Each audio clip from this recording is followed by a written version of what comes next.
How's everyone doing? So I'm back at the farming. Got the T-rows going again. Got some weed mat down.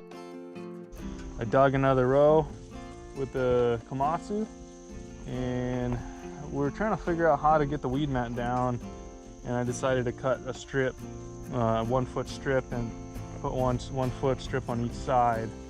The next row I'm going to do it a little different. So, and I was talking about this in my first video when I put this first row in, how I'm going to have to adjust as I go to the way I'm going to be doing it and find the most efficient way. And that's what you want to do when you're farming, is you're going to have to adjust as you go and figure out how to be more efficient as you're doing it. So the first row is not going to be the most efficient. It's just a learning process from there, and then you'll figure it out from there. With the second row, what I'm going to do is I'm going to leave the weed mat into a 2 foot strip, and I'm going to lay the weed mat down first.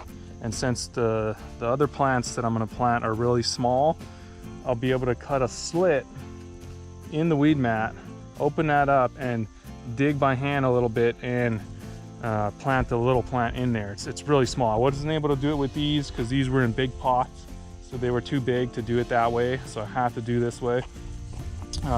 So the other thing I'm going to do, I think I'm going to stagger it on this one, just to give it a little more space to grow. And since I'm just going to make a slit wherever I put one and stick it in because they're really small plants, I'll be able to do that on this. So I think from here on out, I'm going to do a stagger and put the weed mat down first. So I just dug a trench. I didn't put the dirt to one side or anything. What I'm going to do now is use a rake and rake it all back in. I'm going to pick the rocks out of it and get it all nice and level, put the weed mat down, and then I'll go and measure and cut slits and then start planting the plants in there. So that's going to be the way to do it. And then with the irrigation, I'm going to put the irrigation on the top. So like this one here, the irrigation is going to be on the top, probably on the upper side. And when I irrigate, the water is just going to go right underneath the weed mat in between and irrigate it. So on this, not sure, I'll probably just run it on the outside of the weed mat, along the edge here, on the upper edge, and when I water it, the water is just going to go into the ground and it's going to go down the hill towards the plant. So that should work good. The reason why I don't want to bury the irrigation is if you have an issue with clogging of the drippers or a leak somewhere, you would have to dig up everything to find it. So you want that irrigation to be exposed so you can see it. So if you do have an issue in the future, you can find it. Even if you don't have a leak, sometimes they clog up and you don't know, and then some of the plants aren't getting watered, and you're trying to figure out why half your field is dying. It's because your drippers are clogged. So you want to be able to see it, turn them on every once in a while when you're out there, and look at the drippers and check every dripper to see if it's dripping. They can get clogged pretty easily, so do check that all the time, and that's why I want to expose it. Now, downside to that is the sun's going to get to it and it won't last as long, but you know what, it's easy to replace, especially when it's exposed like that, and they still last quite a long time, and I'd rather see it just in case I have any issues. So I'm going to get this weed mat down on this side. First I got to plant the rest of the row, and then I'll continue the weed mat, and then I'll get to this row. All right, I'll talk to you guys in a little bit. All right, so I'm gonna use the Komatsu again to kind of level all this out. I was trying to do it by hand, but just way too much work. I'm gonna just do it with the Komatsu. So I'll show you guys some little micro excavator action.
All right, so that made quick work of it. I'm just gonna rake it up really quick to do a finish, to finish it up and make it look really nice.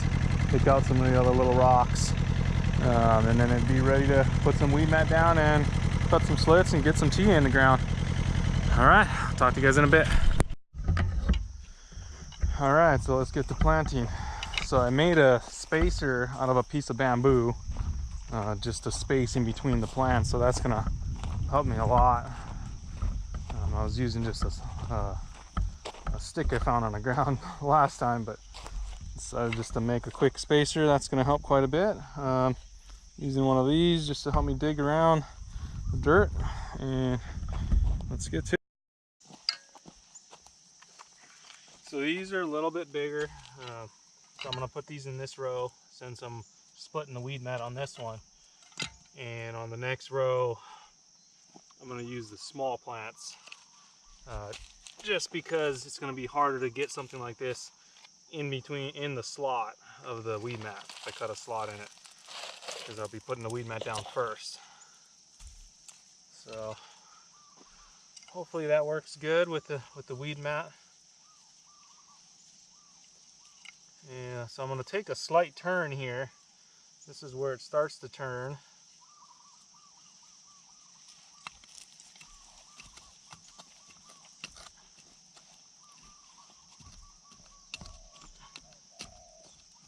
Alright, that works good.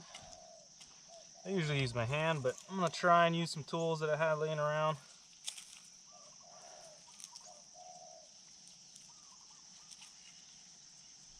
Alright.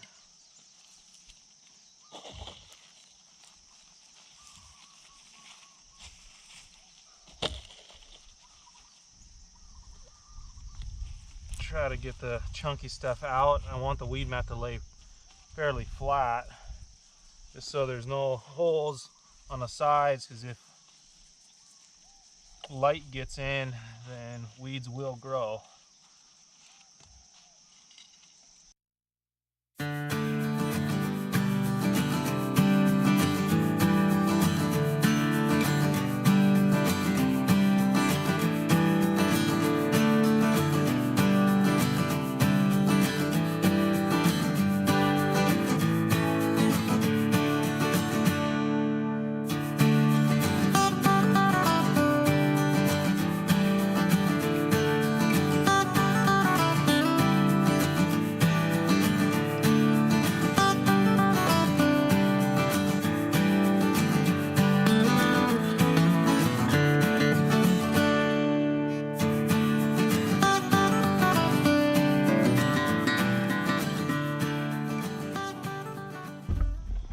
Alright, so I got a couple more on this row and I'm done with the first row. Alright, so I'm excited. This is awesome. Been waiting years for this. So I did add fertilizer before I raked it all back over. Definitely want to do that if you're going to be planting anything in the ground, even if you got good dirt. I mean, this is probably some of the best dirt in the world right here. I'm not just saying that because it's my property. I mean, this is some of the newest dirt you'll find anywhere in the world. Totally untouched, never farmed before. This is virgin ground. I mean, it's as good as it gets, but I'm still adding fertilizer. And, you know, I'm adding organic fertilizer. And I do recommend that, even if you don't, if you're not going to be organic, you know, organically certified or whatnot, I'd still recommend doing it. Chemical fertilizer will toxify the soil over time, so you don't want to use that. You want to use organic matter. So that's the goal of keeping the soil healthy, is using organic matter, whether it's just mulch, which, you know, I do recommend adding mulch if you have it. This soil has a lot of mulch mixed in already because I had the property mulch with one of those pecan mulchers, and all that, I mean, all the forests you see around me, that's what this was right here just about a little over a year ago, or actually about 2 years ago is when we mulched it. started clearing it about a year ago. So about 2 years ago we mulched it, and it's all broken down. There's little pieces, so you can see this is what's left of some of the, the chips or the shreds of from the Fecon mulcher. It's kind of all mixed in the dirt. So definitely recommend mulch at least. It's going to be the cheapest option. If you can find organic fertilizer, some kind of manure mix, even a manure mix with mulch, that'd be awesome. I mean, if you can find cheap mulch and then find some maybe local manure and then mix it, make sure it's been kind of mulched and processed for at least 8 months. So if it hasn't, then it's not ready to be used. I wouldn't use it if it hasn't been. So be careful with that. You definitely want to have it, maybe add it to a mulch pile and turn it for a few months and then use it after that. So try to plan ahead with your farm and get some mulch ahead of time, and let it kind of do its thing. The microbials in the soil will start to build up, and it'll break down, and it'll just turn into really good fertile soil. So that's what you want. And so that's what I got in that big pile over there of mulch.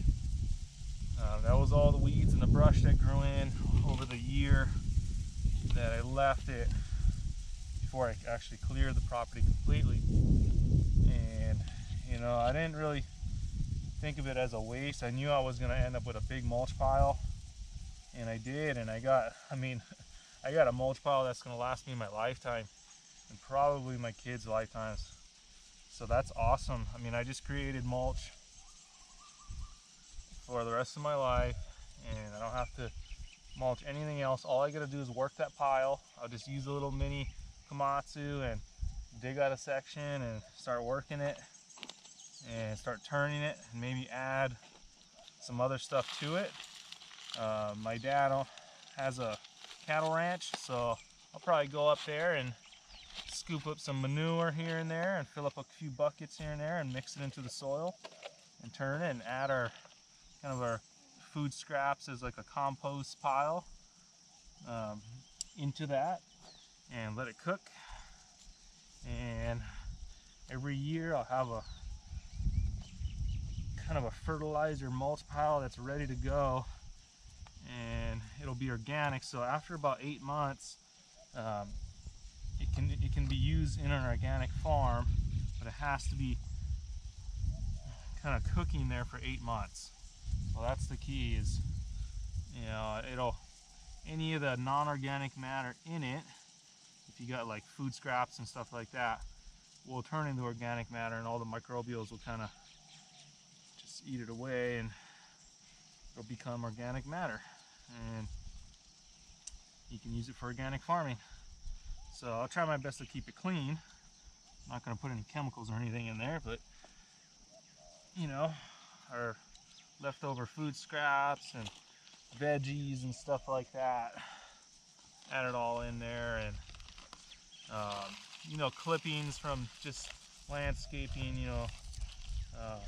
anything we trim, any plants, stuff like that, we use it into that as well. Okay, so I think this is gonna be, this will be the last one, because this is gonna be a short row, because I want to be able to come out here and turn. So I want to be able to turn into this road here that I left, the pathway. So that's one thing you want to think about as well, is how are you going to get your farm equipment around your rows. So that needs to be well thought out.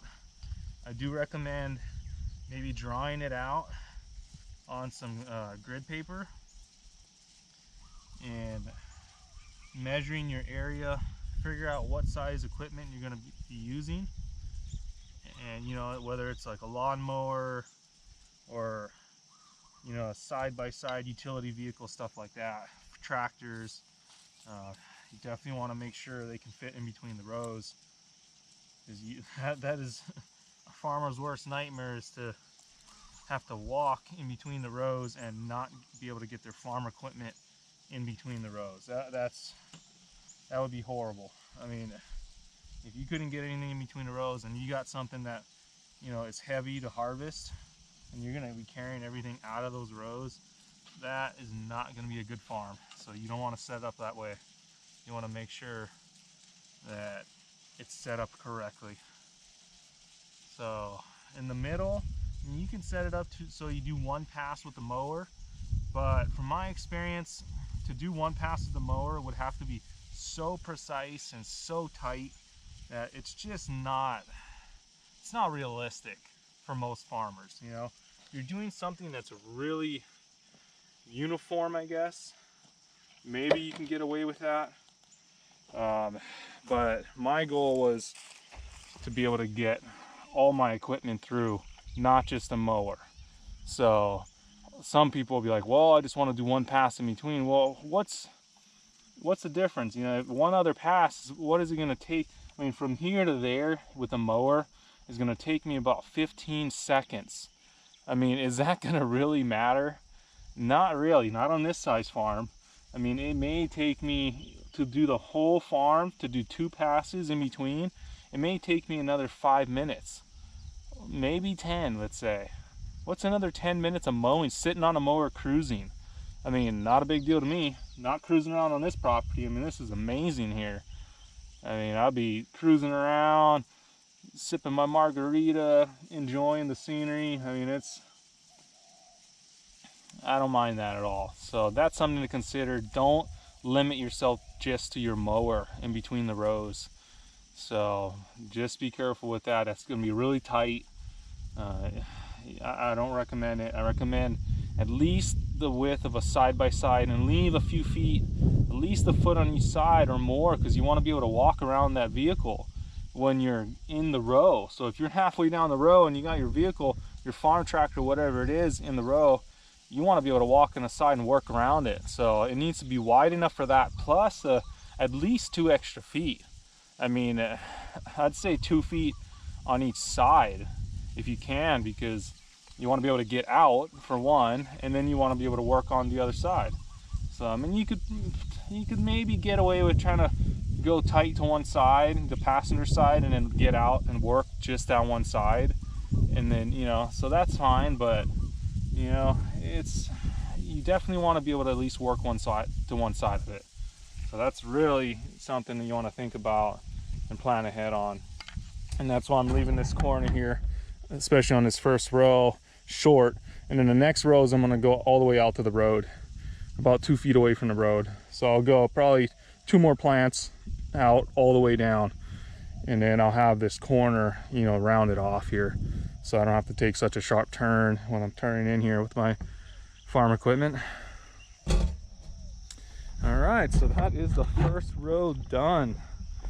Awesome. So you can see it does take a turn there just fine. It's just with the natural landscape, and all the rows are going to take a slight turn like that. So I got this next row turning the same way, and each one after that's going to do the same. All right, so I'll finish up the weed mat on this one, and then should be able to get the weed mat down on this next one, and I'll probably be done for today.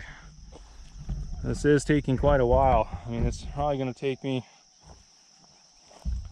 I'd say it's going to take, gosh, to put in all these rows, I think I got about 9 rows here, maybe 10.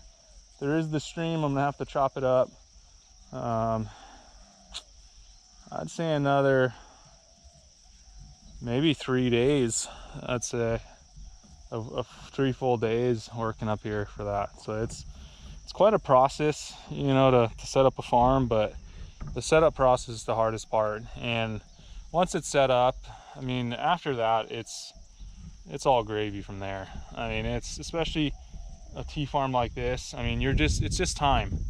So it's time and maintenance. Maintenance is going to be pretty easy if you set it up right. So that's the key.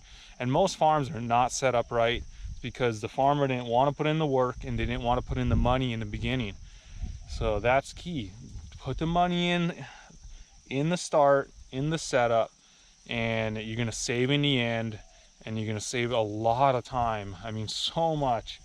You know what I just did in tilling that up, the whole row, and putting this weed mat down and having grass in between, I'm not going to have to do much at all. When it's established and I got the grass right up to the weed mat, I'm just mowing both sides, you know, 2 passes in there, and that's it. Once a year, I'm going to mulch the sides of it. I'm going to leave a foot of spacing before the grass on each side with mulch, and I'll probably put in a barrier. So I'll do that when I add the mulch, and you know, so the grass will stop right at the mulch, and then we'll have an exposed mulch layer on both sides, and that's going to keep the soil alive. So that's again key with organic farming or any type of farming. If you don't add mulch to it, it's gonna just leach out and your soil's gonna die. And you know, it may take, you know, in something like this with good dirt, I'd say it'd probably take 5-10 years, but after that the plants aren't going to do so well. And that's what's happening on the coffee farm over here. I mean, I don't know if you can see that far, but the coffee over here, the soil is just got leached out, washed away, and they're not adding mulch to it, and their coffee is dying. It's not doing well. It's horrible looking. I mean, they pretty much abandoned this upper section because of that, because there's not as much soil, and they leached out faster than the bottom, and it's all going down. Eventually the bottom of their farm is going to do the same thing if they're not adding mulch to it, which they're not.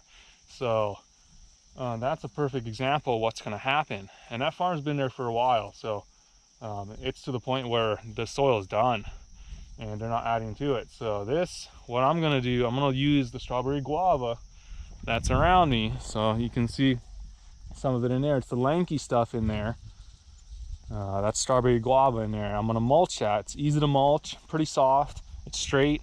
I got a mulcher or a chipper that's going to chip it up, and the chunks are pretty big, about 1 inch square, and I'm going to use that on each side, and it'll keep the weeds down in that 1 foot strip area, and it's going to add nutrients to the soil. And actually that guava has really good nutrients in it, and it's going to work really well. And it's invasive.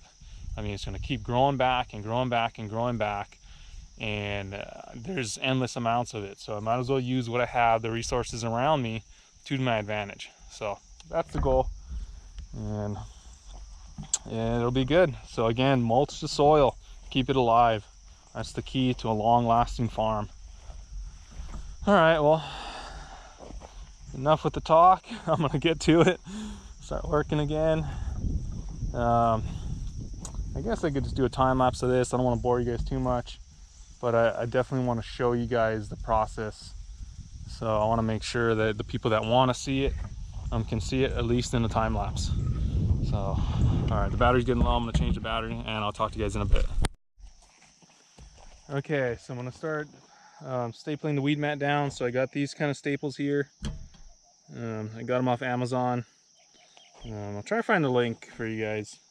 I do have a rubber mallet, and these are pretty cheap, and they're a couple bucks, but I like the white one because it's easier to find. You get a black one, you always lose it. It's hard to find it in the pile. So white ones are good, and they don't leave any marks if you're using it for other type of jobs. All right. So I cut this weed mat into a 1 foot strip, which actually took quite a long time. And I wish they would have just made it in 1 foot strips already. It would have been awesome. They don't. So, and again, the reason why I'm only doing 1 foot strips on each side, or a 2 foot row, I don't like weed mat. It keeps the water from going into the ground, and it makes it really difficult to mulch your plants. So one thing to really think about when you're adding weed mat to the ground, it's taking a turn here. It's gonna have, I'm gonna actually put an extra one right here because of that.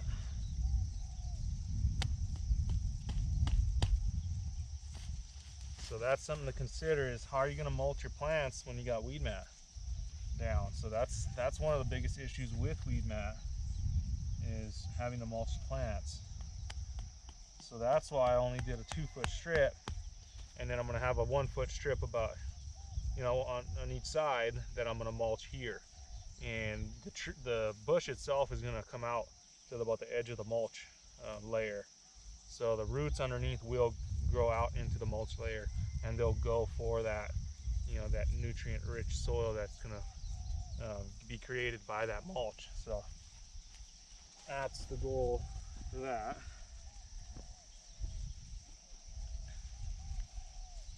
Again, I'm only doing this because I don't want to have to get underneath here to weed it, and that's going to be a nightmare. So this is going to help out a lot.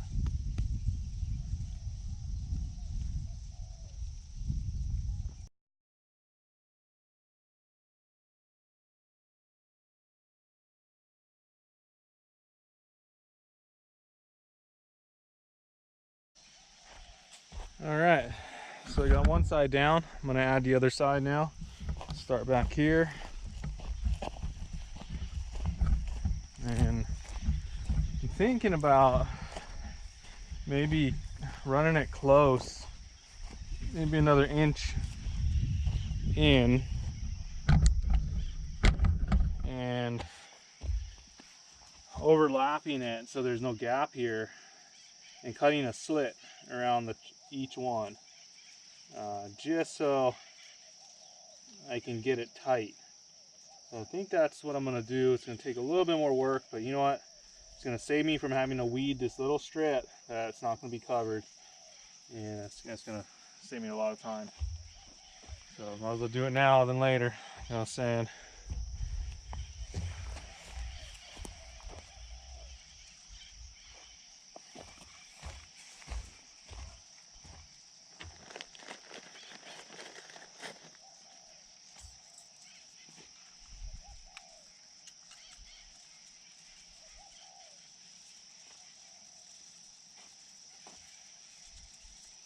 You can see how the ryegrass grew really tall where I tilled the soil up. I mean, about 5 times the height as the stuff in the middle of the rows, because the soil's loose.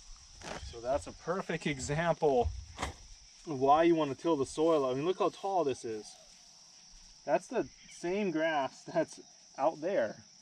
And you know, that's only about 4 inches tall average. And this, I mean, look at that. That's like 1.5 feet, almost 2 feet. Because this soil was loosened up, and I did add some nutrients to it, but it's mostly because the soil was loose and the roots were able to just grow really fast. So I mean, you can see the difference. It's amazing, and that's why I'm tilling the soil. You can see how big of a difference it is, and it's gonna make a difference with any plant. These plants are gonna grow 5 times as fast as if I just put it in hard packed soil. So that's one thing you want to make sure you do, is till up the soil really well, because that's the kind of growth you're going to get compared to that. So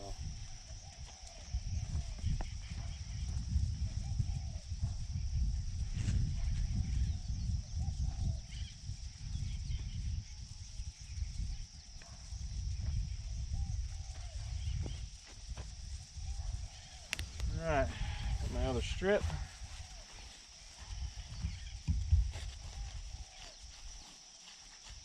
You can see if I just butt it off, I mean, I'm going to have a little gap there, so if I overlap it a little bit, run it tight, and just cut a slit right there around each one, that's going to help.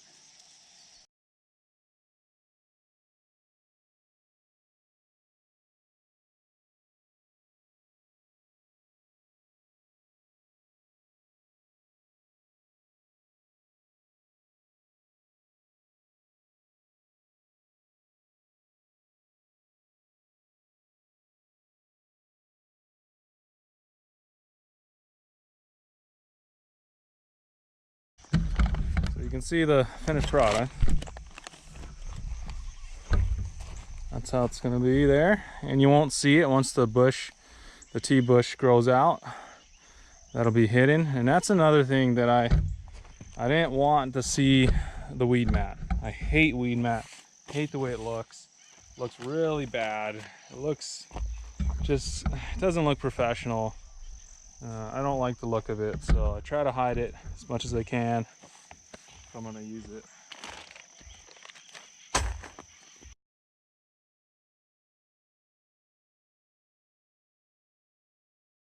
You can hear the parrots.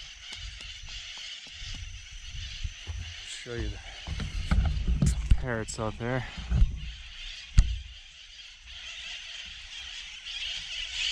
There they are. So those are wild parrots. And they're little green ones, about 8 inches in size.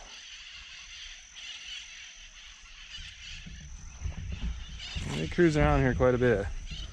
It's kind of cool, but once I get fruit trees, it's not going to be that cool because they're going to come and wipe them out. And that's going to be a problem because I am going to have fruit trees.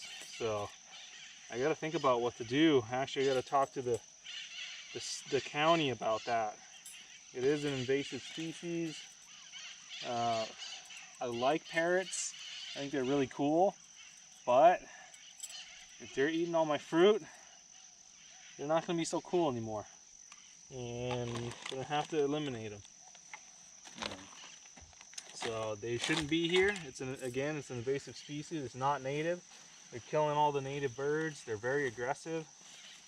So we're going to have to do something about them.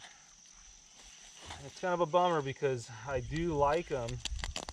You know, it gives that tropical feel to the place, but again, they wipe out fields of fruit, you know, in just a few minutes. So it's, for a farm, it's a nightmare.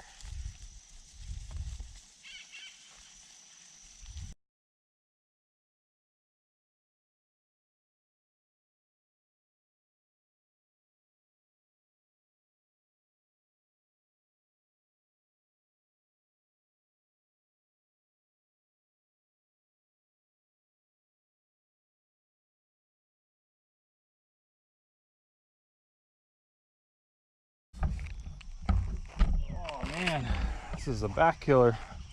And that's one reason why I'm putting weed mat down. I don't want to be bending down to pull the weeds in between all these plants. And there's going to be quite a few of them. I mean, to do a tea farm the right way, you need thousands.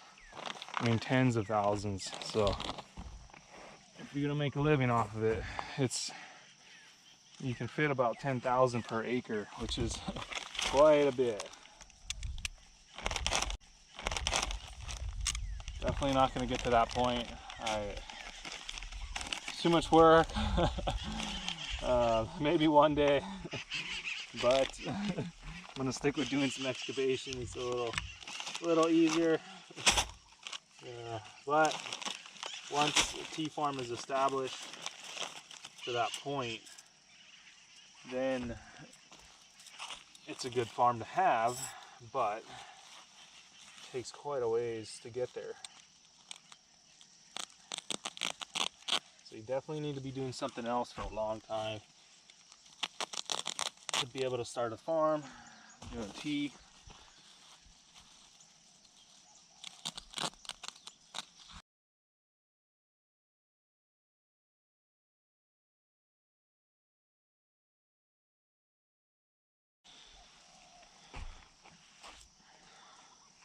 So let me show you the new growth.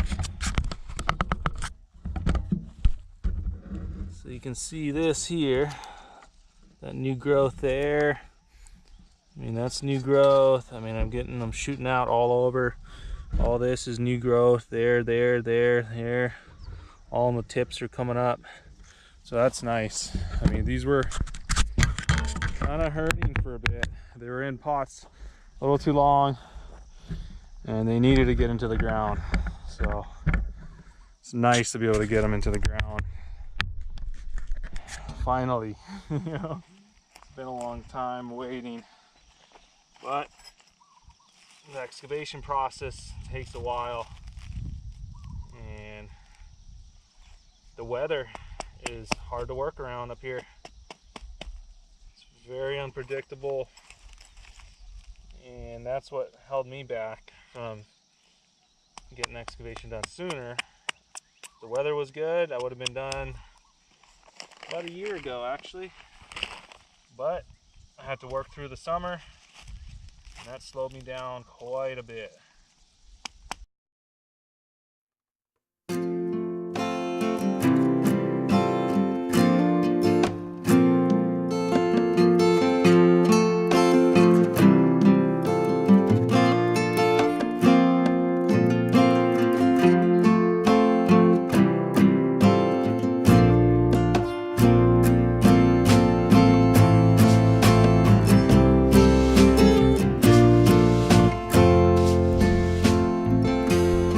Guys, so I'm done with the row. I went and cleaned up all the rocks and the big boulders, just dumped them with a wheelbarrow over there, and now that my back is broken, I'm done for today. It's about 6 o'clock, so end of the day.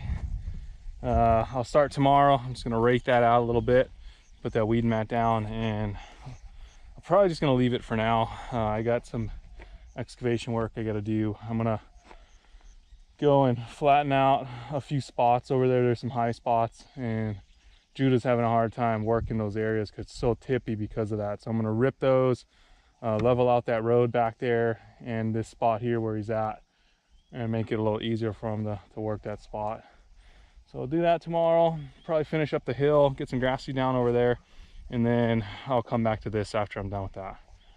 All right, so that's it for this episode of, you know, putting a T field in and getting that going.